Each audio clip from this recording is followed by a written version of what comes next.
ഇവിടെ സംഘാടകർ തന്നെ വേദിയിലിരിക്കുന്നവരെ പരിചയപ്പെടുത്തിക്കൊണ്ട് ആ ദൗത്യം ഞാൻ ഒഴിവാക്കുകയാണ്. അയ്യങ്കാളിയെ ആരാണ് മറക്കുന്നത്, ആരാണ് മറയ്ക്കുന്നത്? വളരെ ഗംഭീരമായ ഒരു ടോപ്പിക്കാണ്. അതിന് ഡിസൈൻ ചെയ്യുന്നത് വളരെ ഗംഭീരമാണ്.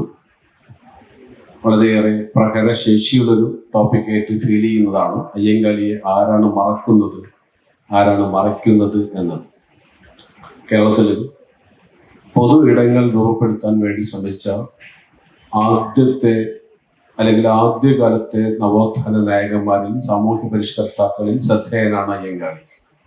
അത് തിരുവനന്തപുരത്തെ വെങ്ങാനൂരിലെ ഊരൂട്ടമ്പലം സ്കൂളിലേക്ക് പഞ്ചമിയുടെ കൈപിടിച്ച് നടന്നതായാലും ശരി, തിരുവനന്തപുരത്തെ രാജവീഥിയിലൂടെയുള്ള വില്ലുവണ്ടി യാത്രയായാലും ശരി, പൊതുവിദ്യാഭ്യാസവും പൊതുനിരത്തുകളുമൊക്കെ ഈ നാട്ടിലെ മുഴുവൻ ആളുകൾക്കും അവകാശപ്പെട്ടതാണെന്നുള്ള ധാരണ കേരളത്തിൽ രൂപപ്പെടുത്തിയെടുത്ത വലിയൊരു സാമൂഹ്യ പരിഷ്കർത്താവാണ് അയ്യങ്കാളി.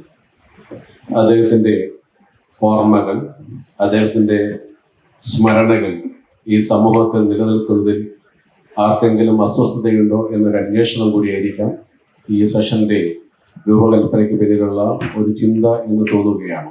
തീർച്ചയായിട്ടും അങ്ങനെ ഉണ്ടാവും. കാരണം പൊതു ഇടങ്ങളിൽ വിള്ളലുകൾ സൃഷ്ടിക്കുക എന്നത് മാനവരാശിയുടെ മനുഷ്യത്വത്തോട് നീതി കാണിക്കാത്ത ശക്തികളുടെ താല്പര്യം തന്നെയാണ്. അതുകൊണ്ട് ഒന്നുകിൽ ഇത്തരത്തിലുള്ള സാമൂഹ്യ പരിഷ്കർത്താക്കളെ അപ്രോപ്രിയേറ്റ് ചെയ്തുകൊണ്ടും ഹൈജാക്ക് ചെയ്യുക എന്ന് പറയുന്നത് സമർത്ഥമായ രീതിയുണ്ട്. അതല്ലെങ്കിൽ ഏതു തരത്തിലുള്ള മൂല്യബോധത്തോടാണോ അയ്യങ്കാളിയെ പോലുള്ള സാമൂഹ്യ പരിഷ്കർത്താക്കൾ പടനയിച്ചത്, അത്തരം പടനായകന്മാരെ അപ്രോപ്രിയേറ്റ് ചെയ്തുകൊണ്ട് സ്വന്തം താല്പര്യങ്ങളുടെ വക്താവാക്കി ചിത്രീകരിക്കുക എന്ന് പറയുന്ന രീതിയും നമ്മുടെ ചുറ്റുപാട് നടന്നു വരുന്ന സാഹചര്യത്തിൽ അയ്യങ്കാളിയെ ആരാണ് മറക്കുന്നത്, ആരാണ് മറയ്ക്കുന്നത് എന്ന ടോപ്പിക്കിന് വളരെ കാലിക പ്രസക്തിയുണ്ട്. ഓർമ്മകൾ എന്ന് പറയുന്നത് രാഷ്ട്രീയ പ്രവർത്തനം കൂടിയാണല്ലോ. അധികാരത്തിനെതിരെയുള്ള ജനതയുടെ സമരം മറവിക്കെതിരെയുള്ള ഓർമ്മയുടെ സമരമാണെന്ന് വളരെ പ്രശസ്തമായ ഒരു കൊട്ടേഷൻ നമ്മളൊക്കെയും പറയാറുണ്ട് മിലൻ കുന്ദേരയുടെ. അതുകൊണ്ട് ഓർമ്മകൾ ഉണ്ടായിരിക്കുക എന്ന ഒരു രാഷ്ട്രീയ പ്രവർത്തനത്തിൻ്റെ, ഒരു രാഷ്ട്രീയ ധാരണയുടെയും കൂടി പുറത്ത് നമുക്ക് ഈ സെഷനെ കൈകാര്യം ചെയ്യാമെന്ന് തോന്നുന്നു. ഈ സെഷൻ ആരംഭിക്കുന്നത് ചെറായി രാംദാസ് സാറിൽ നിന്നാണ്. മാളവിക പിന്നെ ഉടൻ തന്നെ ഈ വേദിയിലെത്തും. ഡോക്ടർ മുനീറിന് എത്തിച്ചേരുമെന്നാണ് പ്രതീക്ഷിക്കുന്നത്. രാംദാസ് സാറിനെ നമുക്ക് എല്ലാവർക്കും അറിയാം. ഒരു അർപ്പിത മനോഭാവത്തോടു കൂടി അയ്യങ്കാളിയുടെ ജീവചരിത്രത്തെയും അയ്യങ്കാളിയുടെ സംഭാവനകളെയും മലയാളിക്ക് പരിചയപ്പെടുത്തിയ മനുഷ്യനാണ്. അക്കാദമിക് രംഗത്തുള്ള അദ്ദേഹത്തിൻ്റെ പ്രസക്തിക്ക് അപ്പുറം ഈ ഒരു ജീവിത ദൗത്യമായി ഏറ്റെടുത്തോണ്ട് ഒരുപക്ഷെ THP ചന്ദാരശ്ശേരിക്ക് ശേഷം ഈ ഉപരോധം പോലെയുള്ള മാഗസിനുകളിലെ തുടർച്ചയായിട്ടുള്ള എഴുതിയ ലേഖനങ്ങളാണ് നമ്മളെപ്പോലുള്ള ആളുകൾക്ക് അയ്യങ്കാളി എന്ന് പറയുന്ന വ്യക്തിയെ മനസ്സിലാക്കാൻ ഏറെ സഹായിച്ചത്. അതുകൊണ്ട് ഈ ടോപ്പിക്ക് രാംദാസ് സാറിന് തുടങ്ങാനാണ് ഞാൻ ആഗ്രഹിക്കുന്നത്. അതിലാദ്യം തന്നെ സാർ, എനിക്ക് ആ ഒരു ചരിത്രമുണ്ട്. ചരിത്രത്തിൽ അയ്യങ്കാളി വീണ്ടെടുത്തതിൻ്റെ ഒരു ചരിത്രമുണ്ട്. ചരിത്രം വിസ്മൃതിയിലാണ്ട് പോയ അയ്യങ്കാളിയെ ചരിത്രത്തിൽ നിന്ന് വീണ്ടെടുത്ത് മലയാളിക്ക് അവതരിപ്പിച്ച ഒരു ചരിത്രത്തെക്കുറിച്ച് ഈ ഉപരോധത്തിലൊക്കെ നിരവധി ലേഖനങ്ങളുടെ സാറ് എഴുതിയിട്ടുണ്ട്. 1911 ഈ കോട്ടയ്ക്കൽ നിറങ്ങിയ ലക്ഷ്മി വിലാസം മാഗസിനിൽ ഇറങ്ങിയ ദേശാഭിമാനി സുദേശാഭിമാനി രാമകൃഷ്ണപിള്ളയുടെ ലേഖനം മുതലുള്ള ഈ NBS വരെയുള്ള ഒരുപാട് പുസ്തകങ്ങളെ കുറിച്ച് സാർ റെഫർ ചെയ്തിട്ട് ഞാൻ അറിഞ്ഞിട്ടുണ്ട്. അതുകൊണ്ട് അയ്യങ്കാളിയെ ചരിത്രത്തിൽ വീണ്ടെടുത്ത ചരിത്രം മുതൽ തുടങ്ങിയിട്ട് അയ്യങ്കാളിയുടെ മറവിയും മറയ്ക്കലും അതിൻ്റെ പിന്നിലെ താല്പര്യങ്ങളെ കുറിച്ചുള്ള ഒരു സാറിൻ്റെ ഒരു ധാരണ പങ്കുവെക്കുന്നതിലൂടെ ഈ സെഷൻ തുടങ്ങാൻ തോന്നും. അതുകൊണ്ട് ഈ സെഷൻ ആരംഭിക്കുന്നതിന് വേണ്ടിയിട്ട് ചെറായി രാംദാസ് സാറിനോട് അഭ്യർത്ഥിക്കുകയാണ്. നമസ്കാരം സുഹൃത്തുക്കളെ. പ്രശസ്തരായ ഒരു കൂട്ടം പ്രസംഗരോടും ആദരണീയരായ സദസ്സിനോടൊപ്പം കുറച്ച് സമയം പങ്കിടാൻ ലഭിച്ചതിൽ എൻ്റെ നന്ദി അറിയിക്കുന്നു. എങ്കിലും ഇവിടെ ഇരിക്കുന്നത് വളരെ സങ്കടം നിറഞ്ഞ ഒരു മനസ്സോടെയാണ്. കഴിഞ്ഞ 30 കൊല്ലത്തെ എൻ്റെ അന്വേഷണവും പഠനവും അധ്വാനവും 2 വോള്യം വരുന്ന അയ്യങ്കാളി പ്രസ്ഥാനം രേഖകളിലൂടെ എന്ന പുസ്തകം ഈ വേദിയിൽ KLF പ്രകാശനം ചെയ്യും എന്ന് പറഞ്ഞ് വിശ്വസിച്ച് സന്തോഷിച്ചിരിക്കുന്നതിനിടയിലാണ്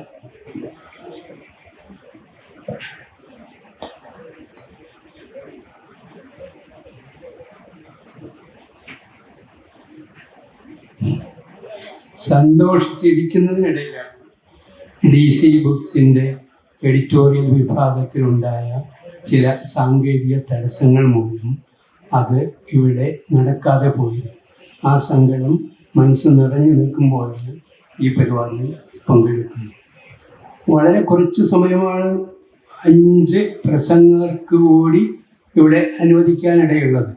മോഡറേറ്റർ എത്ര ദയാലുവാണെങ്കിലും ഒരു 10 മിനിറ്റിനപ്പുറത്തേക്ക് നീളുന്ന ഒരു പ്രസംഗം അധിക പ്രസംഗമായിരിക്കും. അതുകൊണ്ട് ഏതായാലും ചില പോയിന്റുകൾ മാത്രം, അയ്യങ്കാളിയുടെ ചരിത്രമോ മറ്റു കാര്യങ്ങളിലേക്കോ കടക്കാതെ, അതിൻ്റെ ഒരു സൂചന പോലും തരാൻ വേണ്ട സമയം എൻ്റെ മുന്നിലില്ല, മറ്റു പ്രസംഗങ്ങൾക്കുമില്ല. ഞാൻ വളരെ പ്രധാനപ്പെട്ട ഒരു കാര്യം സദസ്സിൻ്റെയും പ്രസംഗങ്ങളുടെയും മുന്നിലേക്ക് വയ്ക്കുകയാണ്. ഇവിടെ മോഡറേറ്റർ സൂചിപ്പിച്ചതുപോലെ അയ്യൻകാളി എന്നത് പരിചയപ്പെടുത്തലിൻ്റെ ആവശ്യമില്ലാത്ത തരത്തിൽ കേരളത്തിൻ്റെ, ഒരുപക്ഷെ ഇന്ത്യയുടെ തന്നെ നവോത്ഥാന നായകരിൽ ഒരാളാണ്. പ്രത്യേകിച്ച് വിദ്യാഭ്യാസ രംഗത്ത് അദ്ദേഹം നടത്തിയ പോരാട്ടങ്ങളിലൂടെ ഉയർന്നു വന്ന തലമുറ, അത് ദളിതരാവട്ടെ പിന്നോക്കക്കാരാവട്ടെ ആരുമാകട്ടെ, ആ തലമുറയ്ക്ക് രാഷ്ട്രീയമായ ഒരു കെൽപ്പ് നൽകിയവരിൽ മുമ്പനാണ് അയ്യൻകാളി എന്നത് ഞാൻ പറയേണ്ട ആവശ്യമില്ല. പക്ഷെ എൻ്റെ സംശയം, ഇത്രയ്ക്ക് ഉന്നത നിലയിൽ കേരളത്തെ നയിച്ച അയ്യൻകാളിയെ അദ്ദേഹത്തിൻ്റെ സമുദായാംഗങ്ങളായ കുട്ടികൾ ഉൾപ്പെടെയുള്ള ബഹുജനങ്ങളുടെ കുട്ടികൾ, അവരുടെ മുന്നിൽ ഈ അയ്യൻകാളി ആരാണെന്ന് മുതിർന്നവർക്കും കോളേജ് ക്ലാസ്സുകളിൽ പഠിക്കുന്നവർക്കുമൊക്കെ അയ്യൻകാളിയെ പരിചയപ്പെടുത്തേണ്ടതില്ല. പക്ഷെ അങ്ങനെയല്ല. 40 ലക്ഷം വരുന്ന സ്കൂൾ കുട്ടികളുടെ അവസ്ഥ, 1-ാം ക്ലാസ് മുതൽ 12-ാം ക്ലാസ് +2 വരെ കേരളത്തിൽ 40 ലക്ഷം കുട്ടികളുണ്ട്. കോളേജ് തലത്തിൽ മറ്റ് കുട്ടികൾ, കോളേജ് തലത്തിലുള്ള കുട്ടികളെയും മുതിർന്നവരെയും ഞാൻ തൽക്കാലം ഒഴിവാക്കുന്നു. അവർക്ക് മറ്റു തരത്തിലുള്ള സൗകര്യങ്ങളുണ്ട്, വായിക്കാനും പഠിക്കാനും അന്വേഷിക്കാനും. സ്കൂൾ കുട്ടികൾക്ക് അങ്ങനെയല്ല. നമ്മൾ അല്ലെങ്കിൽ ടീച്ചർമാർ കൊടുക്കുന്ന നിർദ്ദേശങ്ങളും പ്രിസ്ക്രൈബ്ഡ് ടെക്സ്റ്റുകളുമാണ് അവർക്ക് ആധാരമായത്. ഇങ്ങനെ അവരുടെ മുന്നിലേക്ക് അക്ഷരങ്ങളായിട്ട് വരാൻ അയ്യൻകാളിക്ക് എത്രത്തോളം കഴിഞ്ഞു എന്നതാണ് കഴിഞ്ഞ ഒരാഴ്ചയായി ഞാൻ അന്വേഷിച്ചുകൊണ്ടിരുന്നത്. നമ്മുടെ ചർച്ചയുടെ തലക്കെട്ട് ഇതാണ് എന്ന് അറിഞ്ഞ ശേഷമുള്ള ഒരു തിടുക്കത്തിലുള്ള അന്വേഷണമാണ്. ഈ അന്വേഷണത്തിൽ നിന്ന് മനസ്സിലായത് ഞെട്ടിക്കുന്ന ഒരു യാഥാർത്ഥ്യമാണ്. 40 ലക്ഷം സ്കൂൾ കുട്ടികളിൽ 27 ലക്ഷവും 5-ാം ക്ലാസ് മുതൽ 12-ാം ക്ലാസ് വരെ +2 വരെയുള്ള കുട്ടികളാണ്. ഈ കുട്ടികൾ, അതായത് 8 ക്ലാസ്സുകളിലായി ഉള്ള ഈ 27 ലക്ഷം കുട്ടികൾക്ക് അയ്യൻകാളിയെ എങ്ങനെയാണ് നമ്മുടെ പാഠ്യപദ്ധതിയുടെ അധികാരികൾ പരിചയപ്പെടുത്തുന്നത് എന്ന അന്വേഷണം വളരെ ഞെട്ടിക്കുന്ന വസ്തുതകളാണ് പുറത്തേക്ക് വന്നത്. അതിൻ്റെ ഒരു സൂചന മാത്രം ഇവിടെ തരാനുള്ള സമയമേ ഉള്ളൂ. വേണമെങ്കിൽ അതൊരു വലിയ പഠനമാക്കി മാറ്റാൻ വേണ്ടത്രയും നിഗൂഢമാതകൾ ഒളിഞ്ഞിരിക്കുന്നതാണ്. ഞാൻ ചെറിയൊരു സൂചനയായി ഈ നേരത്തെ സൂചിപ്പിച്ച 8 ക്ലാസ്സുകളിൽ എല്ലാ ക്ലാസ്സുകളിലും അയ്യങ്കാളി എത്തുന്നില്ല.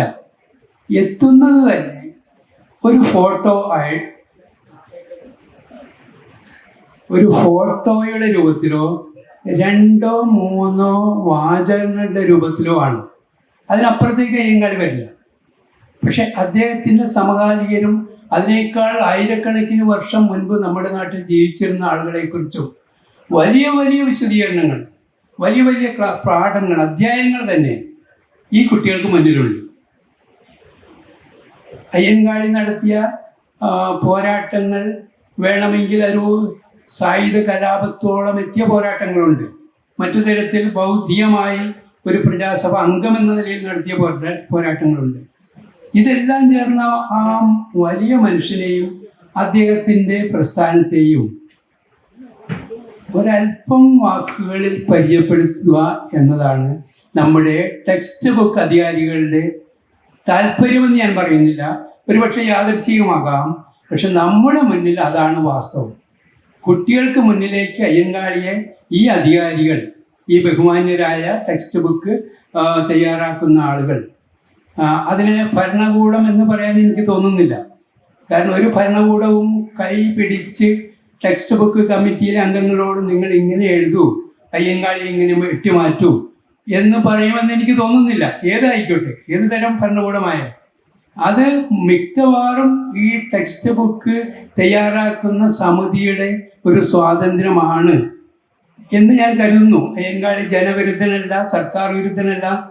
പിന്നെ എന്തുകൊണ്ട് അദ്ദേഹത്തെ ഈ 2-3 വാചകങ്ങളിൽ അല്ലെങ്കിൽ അടിക്കുറിപ്പ് എഴുതാത്ത ഒരു ഫോട്ടോ ആയി ഒക്കെ ഈ കുട്ടികൾക്ക് മുന്നിൽ വികലമായി അവതരിപ്പിക്കുന്നു?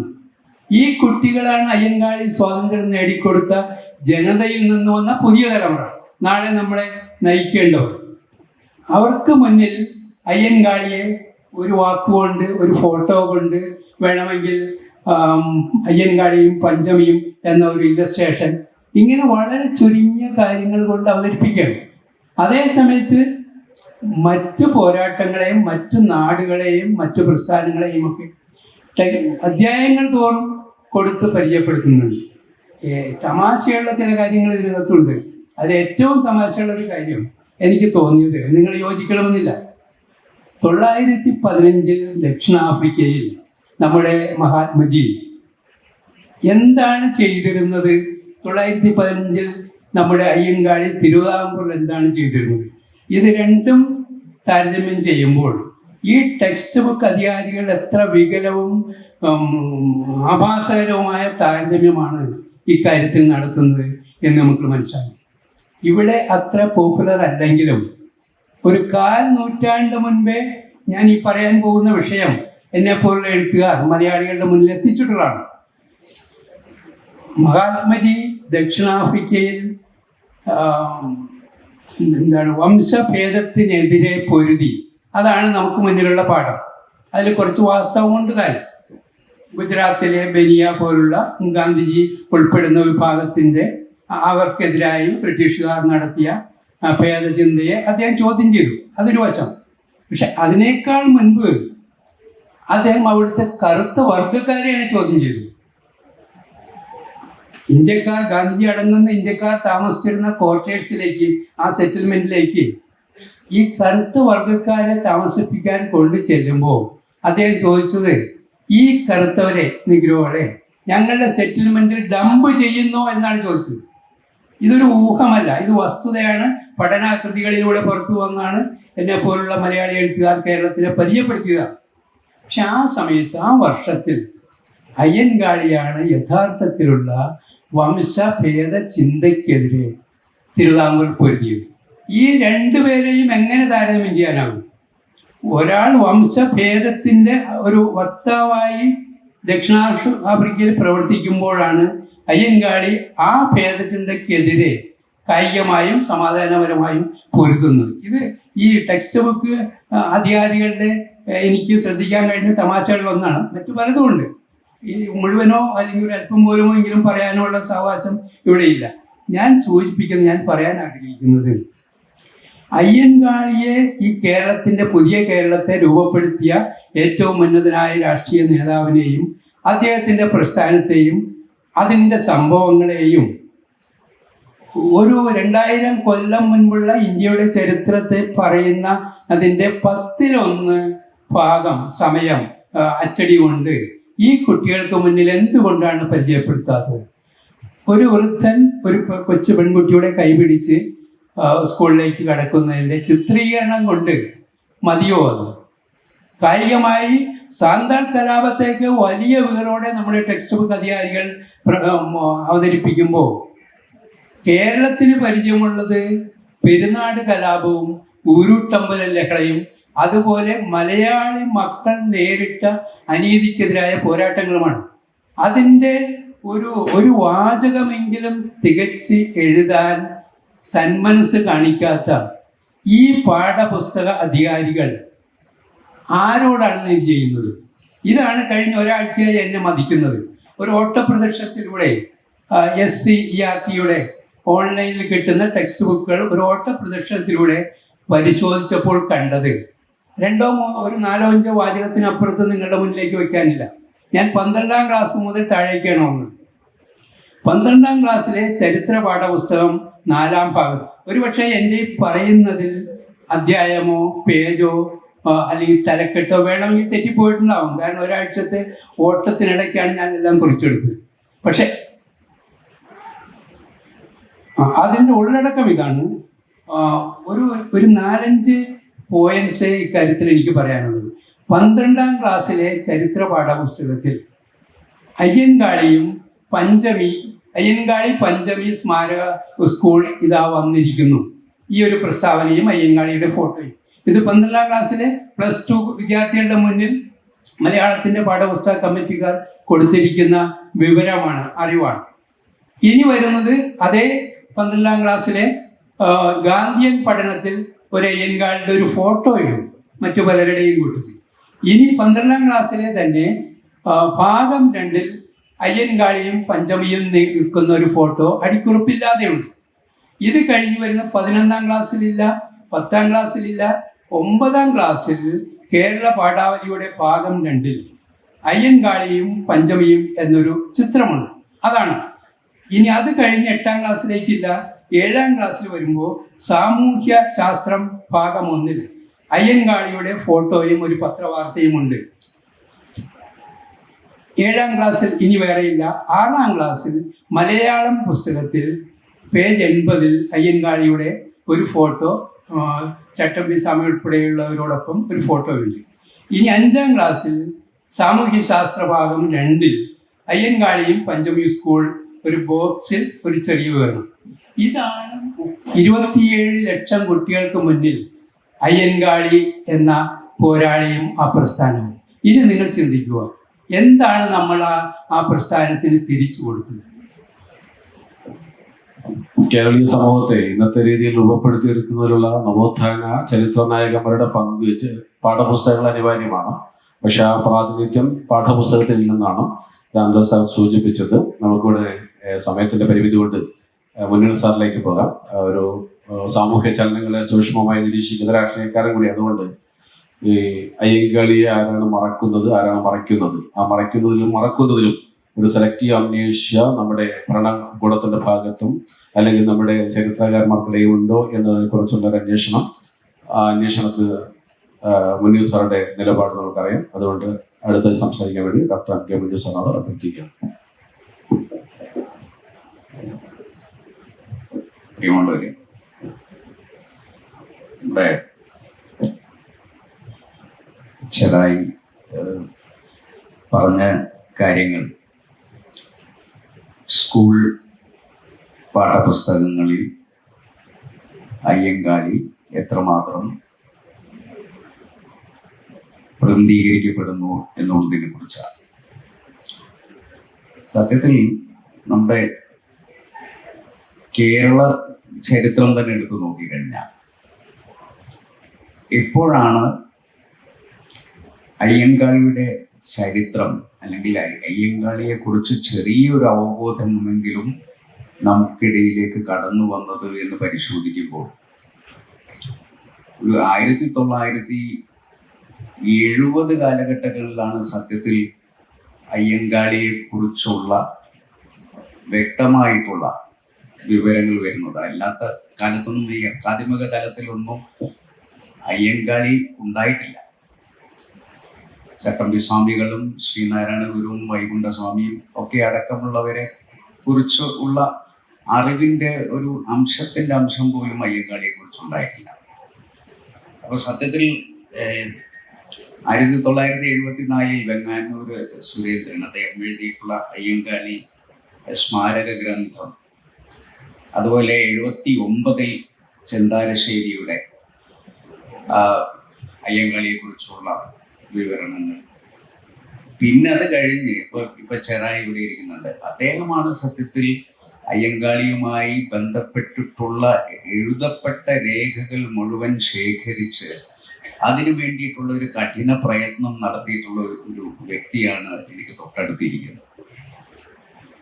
ഇപ്പം അദ്ദേഹം പറഞ്ഞല്ലോ 2 വോളിയങ്ങളിലായി വരാനിരിക്കുന്ന, അതിലാണ് യഥാർത്ഥത്തിൽ അയ്യങ്കാളി എന്ത് എന്നുള്ളതും അദ്ദേഹത്തിന്റെ എഴുതപ്പെട്ടിട്ടുള്ള രേഖകൾ മുഴുവനും നമ്മുടെ മുന്നിലേക്ക് എത്താൻ പോകുന്നത് ഈ 2024 അതുപോലെ പിന്നെ നമുക്ക് ഈ പുതിയ പരിപ്രേക്ഷ്യവുമൊക്കെയായി ബന്ധപ്പെട്ടിട്ട് സണ്ണിയം കപ്പികാട് തുടങ്ങിയിട്ടുള്ളവരൊക്കെയാണ് സത്യത്തിൽ ഈ അയ്യങ്കാളി ആര് എന്നുള്ളതിനെ കുറിച്ചിട്ടുള്ളൊരു ധാരണ നമ്മുടെ മുന്നിലേക്ക് കൊണ്ടുവരാൻ പോകുന്നത്. 28 വർഷം അദ്ദേഹം ശ്രീമൂലം പ്രജാസഭയിൽ ഉണ്ടായിട്ടുണ്ട്. അപ്പൊ 28 വർഷത്തെ അദ്ദേഹത്തിന്റെ ശ്രീമൂലം പ്രജാസഭയിലുള്ള എന്ത് രേഖകളാണ് നമ്മുടെ മുന്നിലുള്ളത്? അപ്പൊ സത്യത്തിൽ അയ്യങ്കാളി മറയ്ക്കപ്പെടുന്നു എന്നുള്ളത് ഒരു വസ്തുതയാണ് എന്നുള്ളതാണ്. എന്തുകൊണ്ടാണ് ഈ പറഞ്ഞ പുതിയ തലമുറയിലേക്ക് പോലും അയ്യങ്കാളിയുടെ വിശേഷണങ്ങൾ എത്താത്തത്? ഒരു കാലഘട്ടത്തിൽ അദ്ദേഹം ചെയ്തിട്ടുള്ള കാര്യങ്ങൾ, സത്യത്തിൽ പ്രജാസഭ ഉണ്ടാകുന്ന 1904 പുതിയ സമൂഹത്തിന്റെ അല്ലെങ്കിൽ സാധു ജനപരിപാല സംഘത്തിന്റെ ഭാഗമായ അദ്ദേഹത്തിന് കടന്നു വരാൻ പറ്റുന്നത് ഒരു 12-ലാണ്. 1904 രൂപീകരിച്ച പ്രജാസഭയിലേക്ക് അദ്ദേഹം എത്തുന്നത് 1912-ലാണ്. പക്ഷെ അതിനുശേഷം 28 വർഷം അദ്ദേഹം ഉണ്ടായിട്ടുണ്ട്. ആ കാലഘട്ടത്തിലൊക്കെ അദ്ദേഹം പ്രയത്നിച്ചത് മുഴുവൻ ഭൂ സ്വാതന്ത്ര്യത്തിന് വേണ്ടിയും അതുപോലെ തന്നെ വിദ്യാഭ്യാസത്തിന് വേണ്ടിയിട്ടുള്ള പോരാട്ടമാണ്. അദ്ദേഹം ആ പ്രജാസഭയിൽ നടത്തിയിട്ടുള്ള ഓരോ പ്രസംഗങ്ങൾ എടുത്തു നോക്കിക്കഴിഞ്ഞാൽ നമുക്ക് കാണാൻ സാധിക്കും. അപ്പൊ അത്തരത്തിലുള്ള ഒരു വിദ്യാഭ്യാസ പരിഷ്കരണത്തിന് വേണ്ടി ശ്രമിച്ചിട്ടുള്ള അദ്ദേഹത്തിന്റെ പുതിയ സമൂഹത്തിന് വേണ്ടി പ്രത്യേകമായ സ്കൂൾ എന്നുള്ളതല്ല അദ്ദേഹത്തിന്റെ ലക്ഷ്യമുണ്ടായിരുന്നത്. പൊതു സ്കൂളുകളിൽ അവർക്ക് കൂടി പഠിക്കാനുള്ള സ്വാതന്ത്ര്യത്തിന് വേണ്ടിയിട്ടാണ് അവർ പഞ്ചമിയുടെ വിഷയമൊക്കെ പറഞ്ഞത്. ആ പഞ്ചമി എന്ന് പറയുന്നതിൽ നിന്ന് അത് പിന്നെ ഒരു നിസ്സഹകരണ പ്രസ്ഥാനം പോലെ ഈ പാടത്ത് പണിയെടുക്കുന്നവരൊക്കെ പിൻവലിച്ച് അത് എനിക്കൊന്ന് കർഷക സമരം ഒക്കെ ആയിട്ടാണ് അതിനെ വ്യാഖ്യാനിച്ചിട്ടുള്ളത്. ഒരു വിദ്യാഭ്യാസ പരിഷ്കരണത്തിന് വേണ്ടി നടത്തിയിട്ടുള്ള പോരാട്ടത്തിന്റെ ഭാഗമായി നടത്തിയിട്ടുള്ള ഒരു നിസ്സഹകരണമാണ്. ആ നിസ്സഹകരണത്തെ പോലും നമ്മുടെ സമൂഹത്തിന്റെ മുന്നിൽ മറ്റൊരു രീതിയിലാണ് വ്യാഖ്യാനിക്കപ്പെടുന്നത് എന്നുള്ളതാണ് സത്യം. അപ്പൊ ഈ രീതിയിൽ എങ്ങനെ അയ്യങ്കാളി എന്ന് പറയുന്ന ഒരു മഹാവ്യക്തി അദ്ദേഹം തെരുവിൽ ഇറങ്ങിക്കൊണ്ട് നടത്തിയിട്ടുള്ള പോരാട്ടങ്ങളാണ്. ശ്രീനാരായണ ഗുരു എന്ന് പറയുന്ന ആ മഹാവ്യക്തി അദ്ദേഹം ആത്മീയമായ തലങ്ങളിലൂടെ ഈ പറയുന്ന ജാതി വിവേചനത്തിനെതിരെ സംസാരിച്ചപ്പോൾ അയ്യങ്കാളി തെരുവിൽ ഇറങ്ങിക്കൊണ്ടാണ് അതിന് നിരയുള്ള പോരാട്ടങ്ങൾ വെല്ലുവണ്ടി ആയിട്ട് കഴിഞ്ഞാലും അതുപോലെ തന്നെ മറ്റുള്ള എല്ലാ സമരങ്ങളിലാണെങ്കിലും അദ്ദേഹം തെരുവിൽ യുദ്ധം ചെയ്തിട്ടുള്ള ഒരു പോരാളി കൂടിയാണ്. അതുപോലെ തന്നെ അദ്ദേഹം പ്രജാസഭയിൽ നടത്തിയിട്ടുള്ള എല്ലാ കാര്യങ്ങളും ധാരാളം പരിവർത്തനങ്ങൾ ഉണ്ടാക്കുന്ന നിയമങ്ങൾ അവരെ കൊണ്ട് ഇറക്കിക്കുന്നതിന് വേണ്ടി ഒരേയുള്ള കഠിന പ്രയത്നം നടത്തിയിട്ടുള്ള ഒരു വ്യക്തിയാണ്.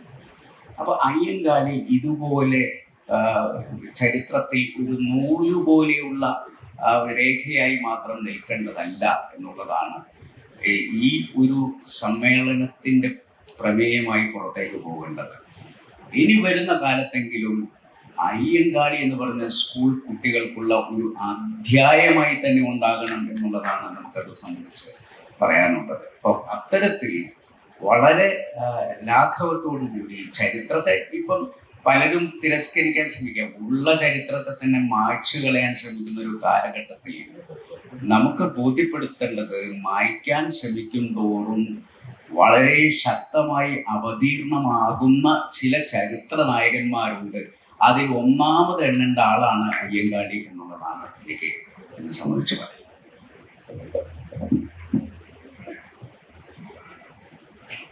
ചരിത്രത്തിൽ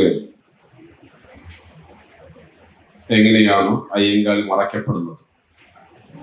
ചരിത്രത്തിലെ വേർഡ്സുകൾ കണ്ടെത്തി പുതിയ ചരിത്രങ്ങൾ രചിക്കുന്നതിനുള്ള ഒരു ചരിത്രാന്വേഷണ കുതുകി കൂടിയാണ് ഡോക്ടർ മാളവിക ബിന്നി. ആപത്തിന്റെ നിമിഷത്തിൽ കയ്യെത്തിപ്പിടിക്കാവുന്ന ആയുധമാണ് ചരിത്രം എന്ന് വാൾട്ടർ ബെഞ്ചമിന്റെ കോട്ടൊക്കെ നമ്മൾ പറയാറുണ്ട്. ആപത്തിന്റെ നിമിഷത്തിൽ എത്തിപ്പിടിക്കുന്ന ചരിത്രത്തിൽ ആസൂത്രിതമായ മറവികളുടെ സംഘാതമായി ചരിത്രം മാറുകയും ചെയ്യുന്നുണ്ട് എന്ന് പുതിയ ചരിത്ര പരിഭാഷം രേഖപ്പെടുത്തിയതിൽ രഞ്ജിത്ത് ഗുഹ വരെയുള്ള ഒരു സബാൾട്ടൻ ചരിത്രത്തിന് പാരമ്പര്യമുണ്ട്. കേരളത്തില് അയ്യങ്കാളി ഔദ്യോഗിക ചരിത്രങ്ങളിൽ നിന്ന് തിരസ്കൃതമാകുന്നതിന്റെ ഒരു ഹിസ്റ്റോറിയോഗ്രാഫിക്കൽ പെർസ്പെക്റ്റീവിലൂടെ വിശദീകരിക്കാൻ ഡോക്ടർ മാളവിക ബിന്നിയോട് ആവശ്യപ്പെടുന്നു. Thank you. ഇവിടെ നേരത്തെ സംസാരിച്ച ശ്രീ ചെറായി രാംദാസ് പറഞ്ഞതുപോലെ തന്നെ അദ്ദേഹം SCERT ടെക്സ്റ്റ് ബുക്കുകളുടെ കാര്യമാണ് പറയുന്നതെങ്കിൽ ഞാനൊരു 10 വർഷം മുമ്പേ JNUവിൽ വിദ്യാർത്ഥിയായിട്ട് ഇരുന്നപ്പോൾ അവിടെ ഒരു കോഴ്സ് ഉണ്ടായിരുന്നു, ഡിസെന്റ് ആൻഡ് ഡെമോക്രസി എന്ന് പറഞ്ഞൊരു കോഴ്സ് ഉണ്ടായിരുന്നു. ആ കോഴ്സിൽ നമുക്ക് ഇഷ്ടമുള്ള ഒരു ചരിത്ര വ്യക്തിത്വത്തെ എടുത്ത് അവർ എങ്ങനെയാണ് റിവോൾട്ട് ചെയ്തത്, സിസ്റ്റത്തിനെതിരെ റിവോൾട്ട് ചെയ്തത് എന്നുള്ള ഒരു പ്രബന്ധം നമുക്ക് അവതരിപ്പിക്കാം. അതിനനുസരിച്ചാണ് നമുക്ക് മാർക്ക് കിട്ടുന്നത്. ആ ഒരു സമയത്താണ് ഞാൻ ആദ്യമായിട്ട് ഹിസ്റ്റോറിയോഗ്രഫിക്കലി ചരിത്ര രചനയില് മഹാത്മാ അയ്യങ്കാളിയെ തേടി പോകുന്നത്.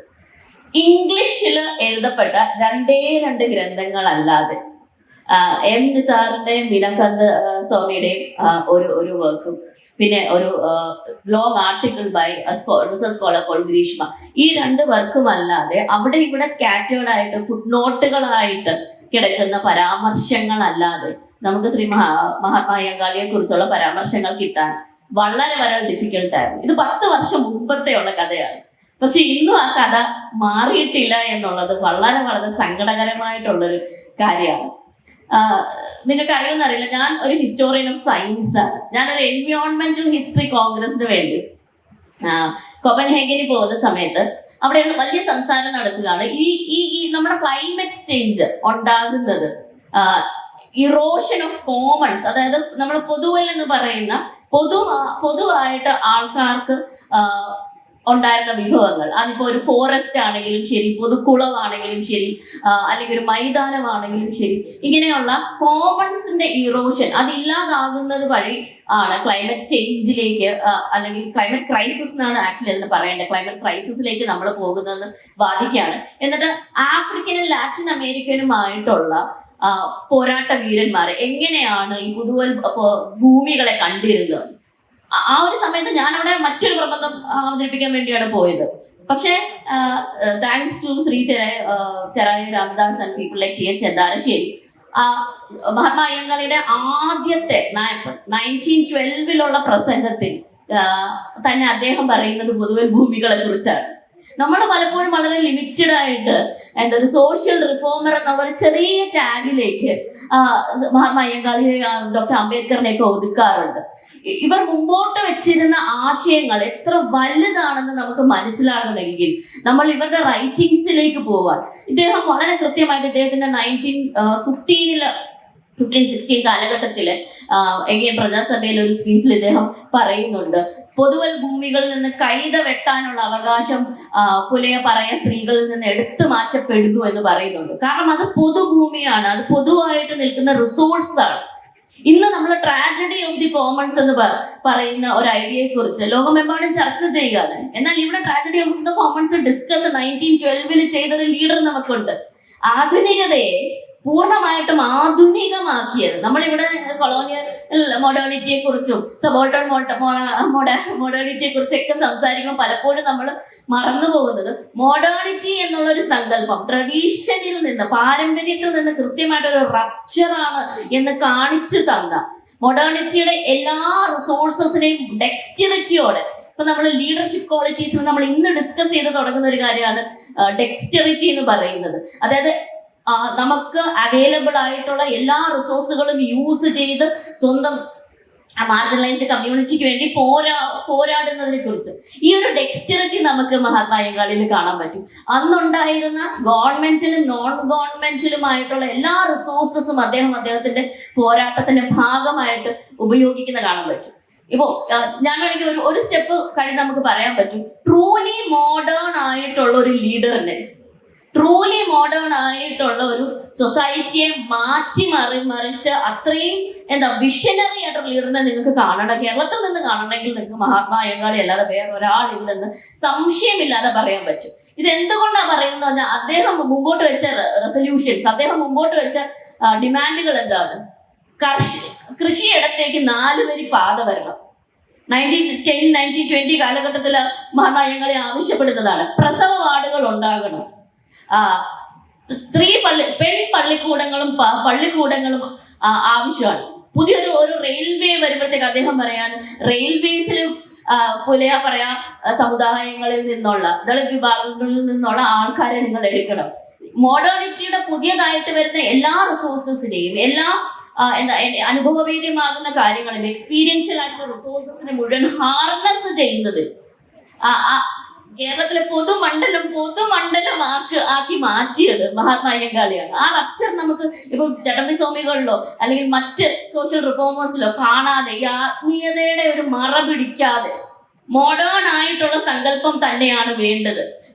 ഫുള്ളായിട്ട് പൗരൻ എന്നുള്ള ഒരു ഐഡിയയിലേക്ക് മനുഷ്യരെ കൊണ്ടുവരണം എന്നുള്ള ഒരു ഐഡിയ ഇദ്ദേഹത്തിന്റെ പ്രസംഗങ്ങളിലെല്ലാം തന്നെ നമുക്ക് കാണാൻ പറ്റും. എനിക്ക് പലപ്പോഴും തോന്നാറുണ്ട്, പല റൈറ്റിങ്സിലും, അത് വളരെ കുറവ് റൈറ്റിങ്സ് ആണ്, പക്ഷെ പല റൈറ്റിങ്സിലും എന്തോ ഒരു വലിയ പ്ലഷർ ആൾക്കാർക്ക് കിട്ടാറുണ്ട്. മഹാത്മാ അയ്യങ്കാളി നിരക്ഷരനായിരുന്നു എന്ന് പറയാം. ഇതൊരു എസ്കേപ്പ് ചെയ്യാനുള്ള ഒരു സ്ട്രാറ്റജി പോലെ എനിക്ക് തോന്നും.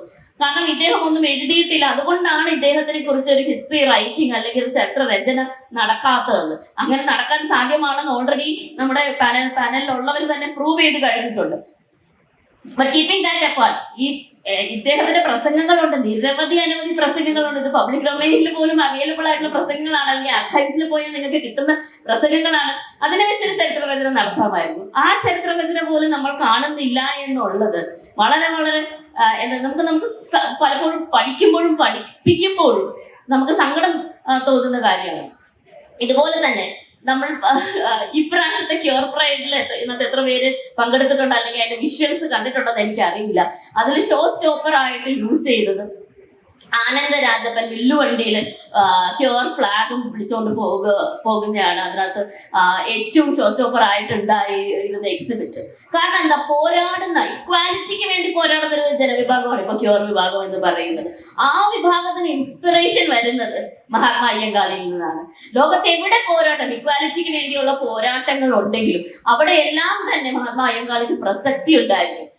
എനിക്ക് ഏറ്റവും വിഷമം തോന്നുന്നത്, നമ്മൾ വരുന്ന ഒരു ഫെമിനിസ്റ്റ് സർക്കിൾസിൽ പോലും പലപ്പോഴും മഹാത്മാ അയ്യങ്കാളിയെ ചർച്ച ചെയ്യപ്പെടാതെ പോകുന്നതാണ്. കാരണം നമ്മൾ ആദ്യമായിട്ട് ഒരു പെൺകുട്ടിയെ പിടിച്ചോണ്ട് ഉരുട്ടമ്പലം സ്കൂളിൽ പോകുമ്പോൾ ആ ഒരു ചോയ്സ് വെറുതെ അല്ല എന്ന് വിശ്വസിക്കുന്ന ഒരാളാണ് ഞാൻ. ഒരു ഫീമെയിൽ സ്റ്റുഡന്റിനെയും കൊണ്ട് തന്നെ പോകുന്നത്, ആ ഒരു ചോയ്സ് ഒരു വളരെ സിഗ്നിഫിക്കന്റ് ആയിട്ടുള്ള ഒരു ചോയ്സ് ആണ്. വീണ്ടും പള്ളിക്കൂടങ്ങൾക്ക് വേണ്ടി ആവശ്യപ്പെടുന്നത് നമുക്ക് കാണാൻ പറ്റും. സ്ത്രീകളുടെ തൊഴിലിന് വേണ്ടി ആവശ്യപ്പെടുന്ന കാണാൻ പറ്റും. സ്ത്രീ ടീച്ചേഴ്സിനെ ഫീമെയിൽ പള്ളിക്കൂടങ്ങളിൽ അപ്പോയിന്റ് ചെയ്യാൻ ആവശ്യപ്പെടുന്ന മഹാത്മാ അയ്യങ്കാളിയെ കാണാൻ പറ്റും. ഇതെല്ലാം ഫെമിനിസ്റ്റ് ഇന്റർവെൻഷൻസ് ആണ്.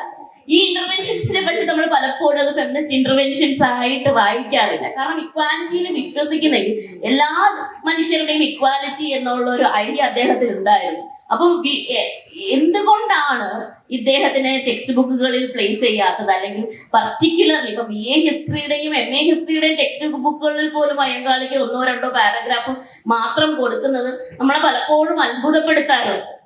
കാരണം അത് നിങ്ങൾ മഹാത്മാ അയ്യങ്കാളിയെ ചർച്ച ചെയ്യാതിരിക്കുമ്പോൾ, ചർച്ച ചെയ്യപ്പെടാതിരിക്കുന്നത് കേവലം ജാതിയുടെ പൊളിറ്റിക്സ് മാത്രമല്ല, ഇക്വാലിറ്റി എന്നുള്ള വലിയൊരു മൂല്യത്തെ, ആ ഇക്വാലിറ്റി എന്നുള്ളതൊരു പൊതുബോധത്തിന്റെ ഭാഗമാക്കി മാറ്റിയ ആ വലിയ ചരിത്ര പ്രക്രിയ കേരളത്തിൽ എങ്ങനെയാണ് നടന്നത്, ആ സോഷ്യൽ കോൺഷ്യസിന്റെ ട്രാൻസ്ഫോർമേഷൻ എങ്ങനെയാണ് നടന്നത് എന്ന് സ്റ്റുഡൻസിൽ എത്താതെ പോകുന്നു. നമ്മൾ മഹാത്മാ അയ്യങ്കാളി അല്ലെങ്കിൽ പൊയ്കയിലപ്പച്ചനെ പോലെയുള്ള ആൾക്കാരെ പഠിപ്പിക്കുന്നതിന് ഒരു ലാർജർ ലക്ഷ്യമുണ്ട്. പൊതുവായത് എങ്ങനെ എന്ന് നമുക്ക് ആ ഒരു ചോദ്യം വളരെ സിഗ്നിഫിക്കന്റ് ആയിട്ടൊരു ചോദ്യമാണ്. മഹാത്മാ അയ്യങ്കാളിയാണ് ഇതുപോലെ ആദ്യമായിട്ടൊരു പൊതു ആരാധനാലയം, നമ്മൾ ഇന്നും എത്തിയിട്ടില്ലാത്തൊരു സങ്കല്പമാണ്. ഈ പൊതു ആരാധന എന്ന് പറഞ്ഞാൽ ഒരു കമ്മ്യൂണിറ്റിക്ക് വേണ്ടിയുള്ള, അല്ലെങ്കിൽ ഇവൻ ഹിന്ദു കമ്മ്യൂണിറ്റിക്ക് വേണ്ടി പോലും അല്ല അദ്ദേഹം ഇത് ചോദിക്കുന്നത്. എല്ലാ മനുഷ്യർക്കും വരാൻ പറ്റുന്ന പൊതു ആരാധനാലയം എന്നാണ് അദ്ദേഹം ചോദിക്കുന്നത്. നമുക്ക് ഇന്ന് സങ്കല്പിക്കാൻ പോലും പറ്റാത്ത വലിയൊരു വിഷനാണ്. എന്നിട്ട് ദിവാൻ തിരിച്ച് മഹാത്മാ അയ്യങ്കാളിക്ക് കൊടുക്കുന്ന റിപ്ലൈ എന്താണ്? ഓരോ സമുദായവും അവരുടെ ആരാധനകൾ പണിയുന്നതാണ് ഇവിടെ ഉള്ള രീതി, അത് തന്നെ ഫോളോ ചെയ്യണം. അതായത് അന്നത്തെ ഗവൺമെന്റിന് പോലും മനസ്സിലാക്കാൻ പറ്റുന്നില്ല ഒരു കോമൺ ആയിട്ടുള്ള ഒരു ആരാധനാലയം നമുക്ക് പണിയാൻ പറ്റും എന്നുള്ളത്. നമ്മളും ഇന്ന് അവിടെ എത്തിയിട്ടില്ല എന്നുള്ളത് നമുക്ക് ലജ്ജാകരമാണ്. അപ്പൊ എത്ര വലിയ വിഷൻ ഉണ്ടായിരുന്ന നമ്മുടെ ഇന്ന് നിലനിൽക്കുന്ന ഇക്വാലിറ്റിയുടെ പരിമിതമായിട്ടുള്ള റിഡക്ഷനിസ്റ്റ് ആയിട്ടുള്ള ഐഡിയാസിന്റെ ഹൊറൈസൺസ് വരെ എക്സ്പാൻഡ് ചെയ്യാൻ പറ്റുന്ന ഡിസ്കർസീവ് പൊട്ടൻഷ്യൽ എന്ന് ഞങ്ങൾ സോഷ്യൽ സയൻസ് ടെർമിനോളജിയിൽ പറയും. അതായത് ഒരു സമൂഹത്തെ മാറ്റിമറിക്കാൻ, ഒരു നിലനിൽക്കുന്ന ആശയ സംഹിതയെ പൊളിച്ചു മാറ്റി പുതിയ ആശയങ്ങളെ ജനങ്ങൾക്കും വിദ്യാർത്ഥികൾക്കും മുന്നിൽ വെക്കാൻ പറ്റുന്ന പൊട്ടൻഷ്യൽ ഉള്ള പാഠഭാഗങ്ങളായിരിക്കും മഹാത്മാ അയ്യങ്കാളിയെ കുറിച്ച് ഒരു പാഠഭാഗം വന്നാൽ. മഹാത്മാ അയ്യങ്കാളിയെ പഠിപ്പിക്കണം എന്ന് മാത്രമല്ല അവിടെ സിഗ്നിഫിക്കൻസ് ആകുന്നത്, അതും വളരെ സിഗ്നിഫിക്കൻറ്റ് തന്നെയാണ്. പക്ഷെ അതിലുപരി നമുക്ക് കേരളത്തിലെ പൊതുമണ്ഡല നിർമ്മിതിയെ കുറിച്ച് പറയണമെങ്കിൽ, കേരളത്തിലെ ഇൻഡിജിനിയസ് ആയിട്ടുള്ള ഇക്വാലിറ്റിയുടെ സങ്കല്പങ്ങളെ കുറിച്ച് പറയണമെങ്കിൽ, കേരളത്തിൽ നിലനിന്നിരുന്ന ജാതി വ്യവസ്ഥയെ മാത്രമല്ല, കേരളത്തിൽ നിലനിന്നിരുന്ന സോഷ്യോ പൊളിറ്റിക്കൽ എക്കോളജി മാറ്റിമറിച്ചൊരു പുതിയ എക്കോളജി എങ്ങനെയാണ് വന്നതെന്ന് പറയുന്ന ചരിത്ര പ്രക്രിയയെ കുറിച്ച് മനസ്സിലാക്കണമെങ്കിൽ നമുക്ക് മഹാത്മാ അയ്യങ്കാളിയിലേക്ക് തിരിച്ചു പോയേ മതിയാകുള്ളൂ. So by not teaching Mahatma Ayyangari, what also happens is new notions of equality, new ideas about what a human being should be, who a citizen should be, what should be the discursive limits of a people. ഇങ്ങനെയുള്ള കാര്യങ്ങൾ മുഴുവൻ നമുക്ക് മറച്ചു വെക്കാൻ പറ്റും. അപ്പൊ ഇതിന്റെ title വളരെ കൃത്യമാണ്. മറവി മാത്രമല്ല, മറച്ചു വെക്കലും ഇവിടെ നടക്കുന്നുണ്ട്. മഹാത്മാ അയ്യങ്കാളിയെ പഠിപ്പിക്കാതിരിക്കുന്നത് വഴി നഷ്ടം സംഭവിക്കുന്നത് ദളിത് കമ്മ്യൂണിറ്റിക്ക് അല്ല എന്ന് നിങ്ങൾ മനസ്സിലാക്കണം. കാരണം ദളിത് കമ്മ്യൂണിറ്റീസിലുള്ളവരെല്ലാം നമ്മൾ അല്ലെങ്കിൽ തേടിപ്പോയി വായിക്കും. നഷ്ടം സംഭവിക്കുന്നത് പൊതുജനത്തിനാണ്. നഷ്ടം സംഭവിക്കുന്ന ഇവിടെ നമ്മുടെ വിദ്യാഭ്യാസ സിസ്റ്റത്തിനാണ്. ഒരു കോൺസെപ്റ്റും കൂടെ പഠിക്കാൻ, ആ കോൺസെപ്റ്റ് പഠിക്കുന്നത് വഴി അത്രയും ചിന്ത വികസിക്കാനുള്ള ഒരു വലിയ ഓപ്പർച്യൂണിറ്റിയാണ് ഇവിടെ നഷ്ടമാകുന്നത്. History will be poorer. History as a discipline and history as a process will be poorer if you do not teach Mahatma Ayyangari. Let me stop. Indian ഭരണഘടനാ തുല്യതയെക്കുറിച്ച് പറയുന്നതിന് ഒരു 50 കൊല്ലം മുമ്പേ തന്നെ തുല്യത എന്ന സങ്കല്പം ഉയർത്തിപ്പിടിച്ചുകൊണ്ട് പ്രവർത്തിച്ചതാണ് മഹാത്മാ അയ്യങ്കാളി. അയ്യങ്കാളി ആരാണ് മറയ്ക്കുന്നത് എന്ന ചോദ്യത്തിന് മറുപടി പറയേണ്ടത് കേവലം വിഭവാധികാരങ്ങളും സാംസ്കാരിക അധികാരമുള്ള ശക്തികൾ മാത്രമല്ല, കേരളീയ ചരിത്രം രൂപപ്പെടുത്തിയിട്ടുള്ള വിവിധ ചരിത്രധാര രീതികൾ പിന്തുടർന്നവരൊക്കെ തന്നെ മറുപടി പറയേണ്ടതുണ്ട്. അക്കൂട്ടത്തിൽ മാർക്സിയൻ ചരിത്രകാരന്മാർക്ക് മറുപടി പറയേണ്ടതുണ്ടെന്നാണ് കേരളത്തിലെ അംബേദ്കറിസ്റ്റിലൊക്കെ പറയുന്നത്. EMSന്റെ കേരളം മലയാളിയുടെ മാതൃഭൂമി പോലെയുള്ള പുസ്തകങ്ങളെ ചൂണ്ടിക്കാണിച്ചുകൊണ്ട് അത്ര വിമർശനങ്ങൾ ഉയർന്നു വരുന്നുണ്ട്. ഈ സാഹചര്യത്തിൽ അയ്യങ്കാളിയെ ആരാണ് മറയ്ക്കുന്നത്, അതിൽ ആർക്കൊക്കെ പങ്കുണ്ട് എന്ന കാര്യത്തിൽ അനിൽ മാഷയുടെ ഒരു സംസാരം കൂടി നമുക്ക് കേൾക്കാം. 10 മിനിറ്റ് അനിൽ മാഷ് സംസാരിക്കും. അതിനുശേഷം ഓഡിയൻസിന്റെ ചെറിയൊരു ഇന്ററാക്ഷനോടുകൂടി ഈ സെഷൻ അവസാനിക്കും. ആദരണീയരെ സുഹൃത്തുക്കളെ, ഈ വിഷയവുമായി ബന്ധപ്പെട്ട് വളരെ പ്രധാനപ്പെട്ടതും മൗലികവുമായ പ്രശ്നങ്ങൾ ഇവിടെ ഉന്നയിക്കപ്പെട്ട് കഴിഞ്ഞ സ്ഥിതിക്ക് അതിനോട് 1-2 കാര്യങ്ങൾ കൂട്ടിച്ചേർക്കാനാണ് ഞാൻ ആഗ്രഹിക്കുന്നത്. അത് ഒന്ന്,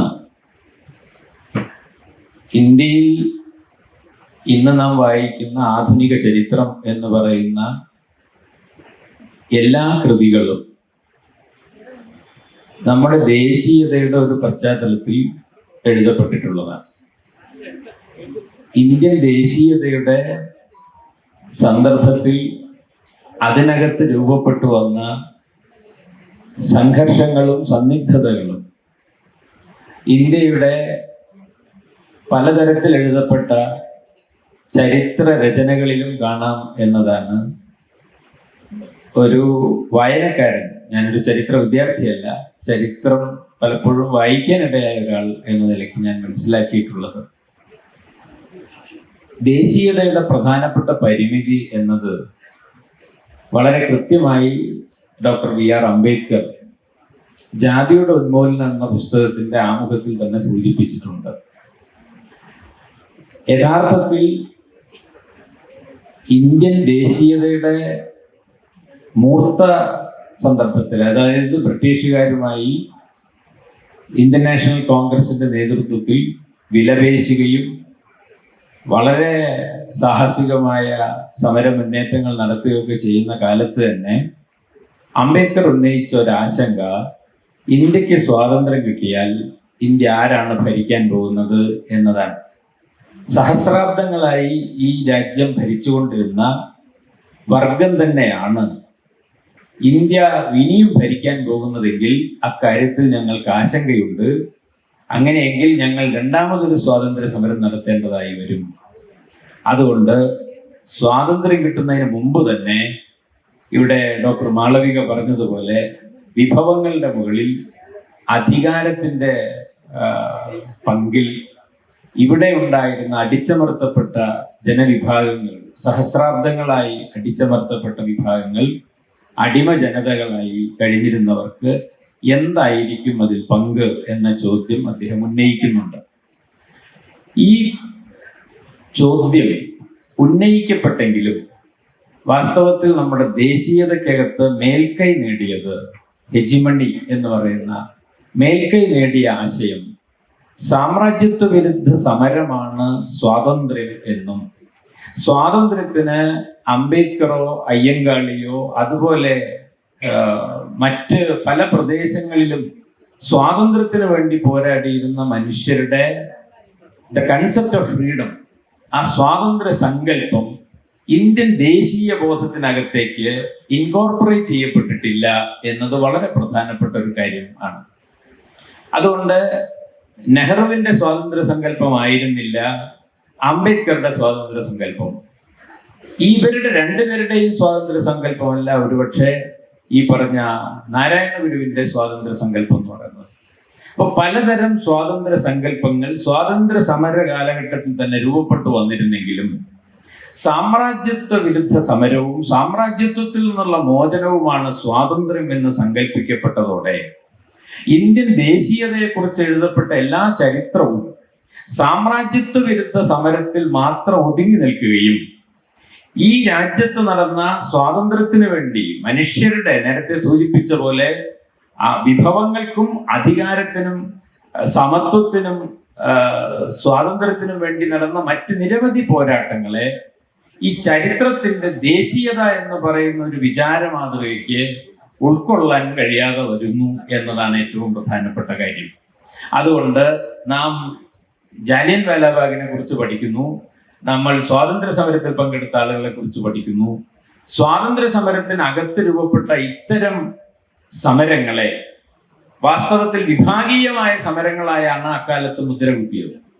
അതുകൊണ്ട് ഇന്ത്യൻ ദേശീയമായ ഐക്യത്തെ തകർക്കുന്ന ജാതി പ്രസ്ഥാനങ്ങളായോ ജാതി വിഭാഗങ്ങളുടെ മുന്നേറ്റമായോ അതുകൊണ്ട് തന്നെ പ്രതിലോമകരമായ ഒരു സാമൂഹ്യ പ്രക്രിയയായോ ആണ് അയ്യങ്കാളി ഉൾപ്പെടെയുള്ള ആളുകൾ മുന്നോട്ട് വെച്ച ആശയങ്ങൾ അന്ന് സ്വാംശീകരിക്കപ്പെട്ടത്.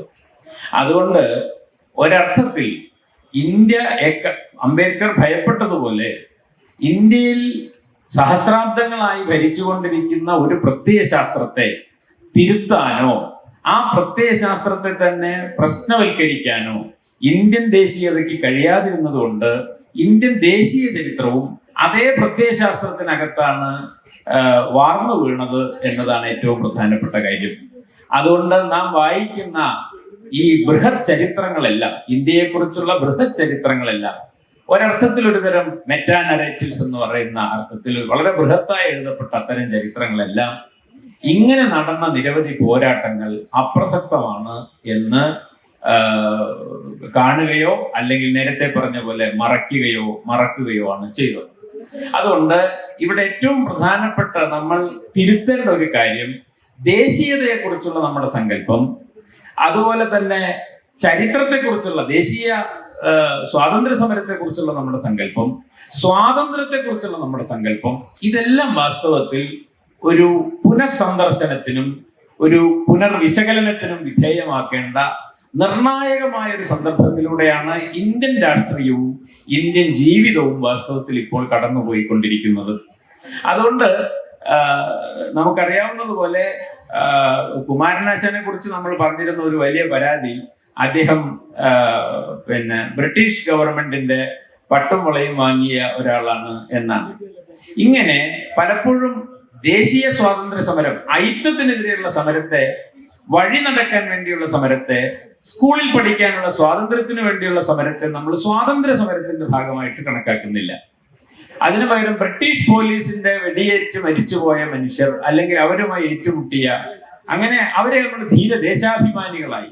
അങ്ങനെ ഈ ദേശാഭിമാനം തുടങ്ങിയിട്ടുള്ള സങ്കല്പനങ്ങൾ വാസ്തവത്തിൽ ഈ സ്വാതന്ത്ര്യത്തെക്കുറിച്ചുള്ള സങ്കല്പത്തെ മറയ്ക്കുന്നതായി തീർന്നു എന്നത് വളരെ പ്രധാനപ്പെട്ട ഒരു കാര്യമാണ്. അതുകൊണ്ട് നാം ഇതുവരെ പഠിച്ച ചരിത്രത്തിന്റെ എല്ലാ വഴികളെയും ഒരു പുനഃസന്ദർശനത്തിനും പുനരാലോചനയ്ക്കും വിധേയമാക്കാതെ ഈ ഇതിനെ അൺവീൽ ചെയ്യാൻ, അല്ലെങ്കിൽ നേരത്തെ പറഞ്ഞ പോലെ ഇതിനെ മറച്ചിരിക്കുന്ന ഈ ആവരണത്തെ നീക്കാൻ നമുക്ക് അത്ര എളുപ്പമല്ല എന്നാണ് എനിക്ക് സൂചിപ്പിക്കാനുള്ളത്. ഇവിടെ ഈക്വാലിറ്റിയെ പറ്റി ഡോക്ടർ മാളവിക പറഞ്ഞു.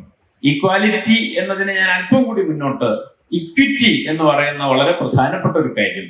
കാരണം ഇന്ത്യയിലെ ബഹുസഹസ്രം വരുന്ന ഓരോ സമൂഹത്തിലെയും മനുഷ്യർക്ക് അവരുടെ ആവശ്യങ്ങൾക്കനുസരിച്ചാണ് ഈ സ്വാതന്ത്ര്യം രൂപപ്പെടുന്നത്.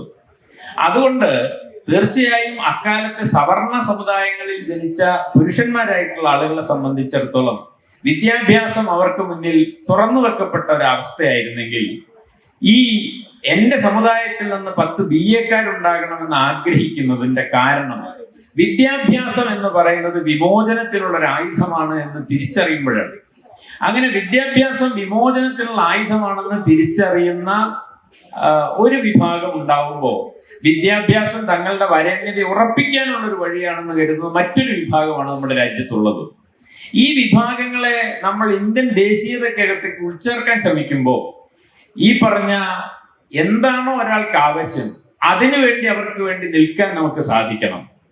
അങ്ങനെ നിൽക്കാൻ നമ്മെ പ്രേരിപ്പിക്കുന്ന ഏറ്റവും പ്രധാനപ്പെട്ട കാര്യമാണ് നമ്മൾ പറയുന്ന സംവരണം എന്ന് പറയുന്നത്. ആ സംവരണത്തോട് നമ്മുടെ പൊതുസമൂഹത്തിന്റെ നിലപാട് എന്താണ്?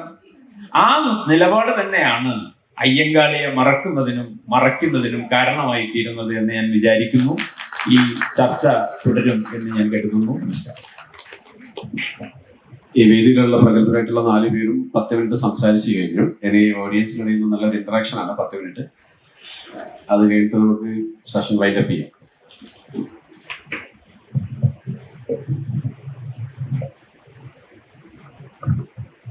കേരളം പൊതുവെ അറിയപ്പെടുന്നത് പ്രബുദ്ധ കേരളം എന്നാണ്.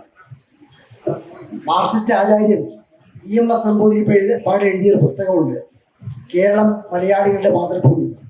അതിൽ അയ്യങ്കാളി എന്ന് പറയുന്ന വിപ്ലവകാരിയെ, പോരാളിയെ ഒരു സ്ഥലത്തും പരാമർശിച്ചിട്ടില്ല എന്നത് ഒരു ദുഃഖസത്യമായി ഇന്നും അവശേഷിക്കുന്നു.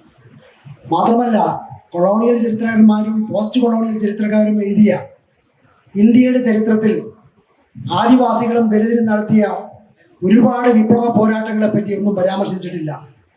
തിരുവനന്തപുരത്ത് VJT ഹാളിന് അയ്യങ്കാളിയുടെ പേര് നൽകിയത് കൊണ്ട് ഇവിടെ ഒരു വിപ്ലവവും ഒരു സർക്കാരും നടത്തുന്നില്ല എന്നാണ് എനിക്ക് തോന്നുന്നത്. പിന്നെ മറ്റൊരു കാര്യം, 10 BA-ക്കാരുണ്ടാകണമെന്ന് ആഗ്രഹിച്ച അയ്യങ്കാളിയുടെ ചെറുമക്കൾ അദ്ദേഹത്തെ നെഞ്ചിലേറ്റുന്നുണ്ടോ? അല്ലെങ്കിൽ അദ്ദേഹത്തോട് കാണിക്കുന്ന കേരള രാഷ്ട്രീയ നേതാക്കന്മാരും കേരള ചരിത്രവും ഇന്നത്തെ കേരള ജനതയും കാണിക്കുന്ന അവമതിക്ക് അവർ മറുപടി കൊടുക്കണ്ടേ?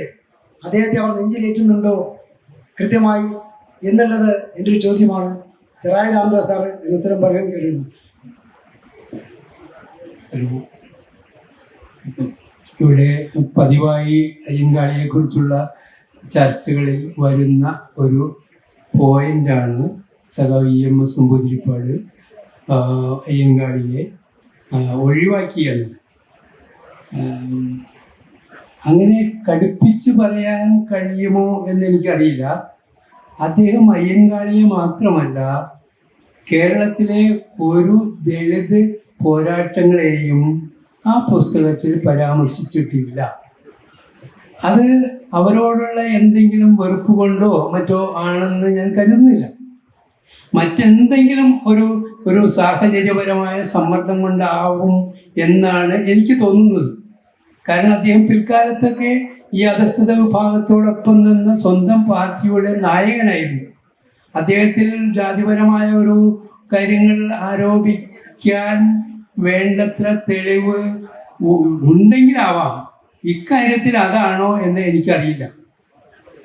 മറ്റൊന്ന്, ശ്രീ അയ്യങ്കാളിയുടെ പിന്മുറക്കാർ, ചെറുമക്കൾ, അവരൊക്കെ അയ്യങ്കാളിയെ നെഞ്ചേറ്റുന്നുണ്ടോ എന്ന ചോദ്യമാണ്. ഇതിലൊരു ചെറിയ ശരി ഇല്ലാതില്ല. പക്ഷെ ആ പിന്മുറക്കാരെ നമ്മൾ മനസ്സിലാക്കിയതിന് ശേഷം വേണമായിരുന്നു ഈ പരാമർശം. കാരണം കേരളത്തിലെ ഒരു അധസ്ഥിത നവോത്ഥാന നായകർക്കും കിട്ടാഞ്ഞ ഒരു ഭാഗ്യം ആ മഹാന് കിട്ടി, വേറെ ആർക്കും കിട്ടിയില്ല. എൻ്റെ നാട്ടിലെ KP വള്ളവന് കിട്ടിയില്ല, മുനീർ സാറിൻ്റെ നാട്ടിലെ PM ഉണ്ണികൃഷ്ണന് കിട്ടിയില്ല, തിരുവിതാംകൂറിലെ മറ്റു നായകർക്കൊന്നും കിട്ടിയില്ല. ഈ അയ്യൻകാളി എന്ന നായകന് മാത്രം കിട്ടിയ ആ ഭാഗ്യം അദ്ദേഹത്തിൻ്റെ കുടുംബ അംഗങ്ങളായ പിന്മുറക്കാരിൽ നിന്നാണ്. അത് വിട്ടുപോകരുത്. നമ്മുടെ മുന്നിലുള്ളത് അയ്യൻകാളി എന്ന പുസ്തകം ശ്രീ ചെന്താലിശ്ശേരിയുടെ പേരോട് ചേർന്നുള്ളതാണ്. ശരിയാണ്, ആദ്യത്തെ പുസ്തകമാണ്. പക്ഷെ ഈ പുസ്തകം വരുന്നതിനേക്കാൾ മുൻപേ അയ്യൻകാളിയുടെ മകളുടെ ഭർത്താവായ ശ്രീ TT കേശവൻ ശാസ്ത്രി 954 തന്നെ അയ്യൻകാളിയെ സാമാന്യം ചെറുതല്ലാത്ത ഒരു വൃത്തത്തിൽ അവതരിപ്പിക്കുന്നുണ്ട്. SNDPക്കാരുടെ 50ാം വാർഷികത്തിൻ്റെ സ്മരണികയിൽ. അത് തന്നെ PK ബാലകൃഷ്ണൻ എന്ന ഉജ്ജ്വലനായ പത്രപ്രവർത്തകനും ഗ്രന്ഥകാരനും അദ്ദേഹത്തിൻ്റെ നാരായണ ഗുരു ആന്തോളജിയിൽ എടുത്തു ചേർക്കുന്നുണ്ട് 54 തന്നെ. ഇത് കഴിഞ്ഞ് അയ്യൻകാളിയുടെ മകൻ്റെ സ്ഥാനത്തുള്ള ശ്രീ കൃഷ്ണൻ വെങ്ങാനൂരാണ് ആദ്യത്തെ അന്വേഷണ ലേഖനം അയ്യൻകാളിയെക്കുറിച്ച് 964 കൗമുദി പത്രത്തിൽ എഴുതുന്നത്. അത് കഴിഞ്ഞ് 10 കൊല്ലം കഴിയുമ്പോൾ ആദ്യമായി ഒരു പുസ്തകമെന്നോ സോവനിയറെന്നോ പറയാവുന്ന തരത്തിലുള്ള അയ്യൻകാളി സ്മാരക ഗ്രന്ഥം പ്രസിദ്ധീകരിക്കുന്നത് അയ്യൻകാളിയുടെ ചെറുമകനായ കവിയായ ശ്രീ വെങ്ങാനൂർ സുരേന്ദ്രൻ്റെ അശ്രാന്ത പരിശ്രമത്തിലാണ്. ആ നിർഭാഗ്യവാൻ അല്ലെങ്കിൽ ആ സാധു നമ്മളോടൊപ്പം ഇന്നില്ല, അകാലത്തിൽ അന്തരിച്ചു.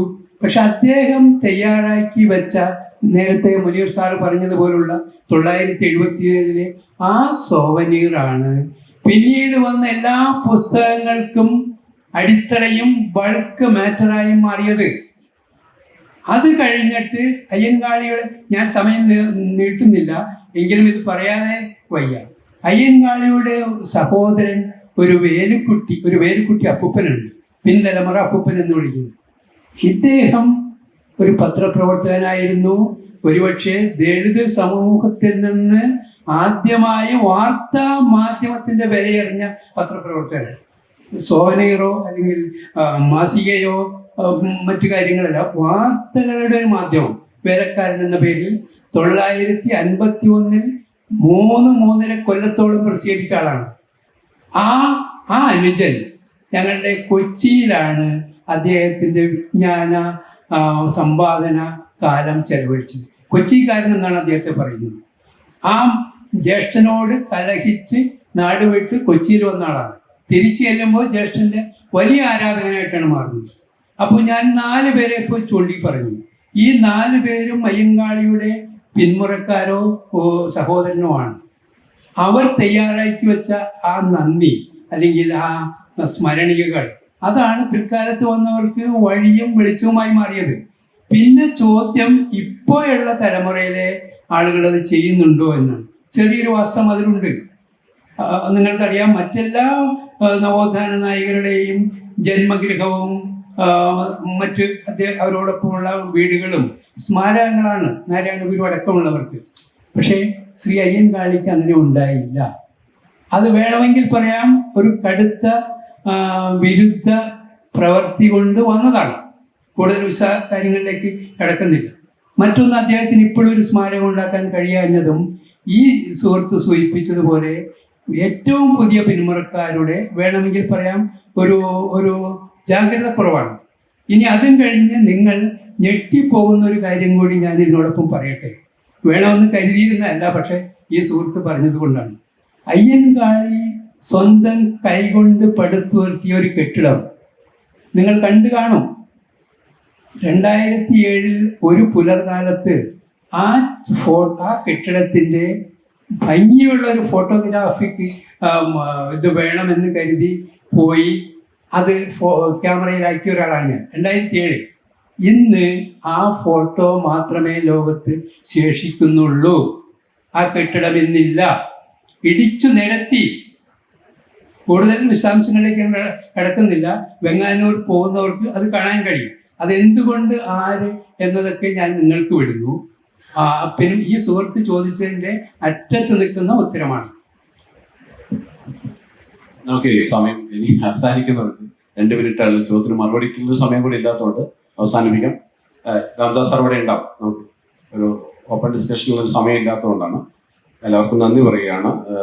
അയ്യങ്കാളിയെ പോലുള്ള ചരിത്ര പുരുഷന്മാരുടെ ഓർമ്മകളാണ് കേരളീയ സമൂഹത്തെ കൂടുതൽ ജനാധിപത്യവൽക്കരിക്കാൻ ഇനിയും ആവശ്യമുള്ളതെന്നും അത്തരം ഓർമ്മകൾ നെഞ്ചേറ്റാൻ നമുക്ക് കഴിയണമെന്നും നമ്മുടെ തലമുറകൾ അടുത്ത തലമുറയും അത് നെഞ്ചേറ്റണമെന്നും സൂചിപ്പിച്ചുകൊണ്ട്, അതാണ് ഈ സെഷന്റെ ഏറ്റവും അവസാനമായിട്ടുള്ള ഒരു സന്ദേശം എന്ന് മാത്രം സൂചിപ്പിച്ചുകൊണ്ട് ഈ സെഷൻ അവസാനിക്കുന്നു. പങ്കെടുത്തവർക്കും കേട്ടിരിക്കുന്നവർക്കും ഈ സംഘാടക സമിതിക്ക് വേണ്ടിയുള്ള നന്ദി കൂടി രേഖപ്പെടുത്തുകയാണ്.